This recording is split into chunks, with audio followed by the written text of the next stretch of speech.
Well, there's a guy that wears a skull mask, but in a sharp Marine dress uniform. They tracked him down off his IP address and threatened to court-martial him if he didn't stop. They were scared of that sharp uniform and a high and tight focused person whose eyes were, pointed straight and on target. Constitutional patriot that's been hounded by the government and is now left with few options.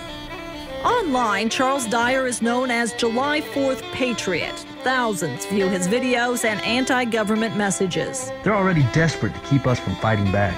Dyer's home burned to the ground on Friday. The sheriff says Dyer's firearms were taken from the property before the fire. We're sure that he's going to be armed. I don't think there's any doubt about that. I do not believe he's dangerous unless he's shoved up in a corner. But Dyer's family says he is innocent and gave us this 3-page email Dyer sent to his attorney just after midnight Monday. Dyer writes, "At every turn, my family and I have been threatened and bullied by both the state and federal governments." He goes on to say, "I never had any intention of harming another human life and will still do all that I can to keep from it. But I also feel I have a God-given right to protect myself and my family."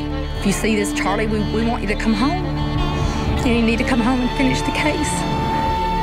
Dyer ends his email by telling his family if they do not hear from him within 90 days, he is dead. And I'm willing to put my life on the line to defend this country.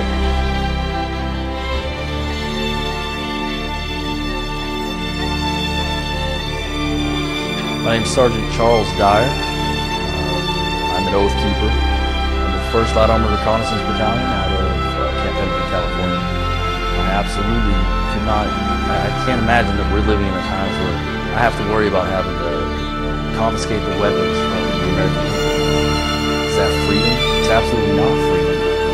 That I have to worry that we're going to quarantine a city for purposes of keeping them there hostage, like Katrina? Absolutely not. That's not freedom in any way that you can think of it.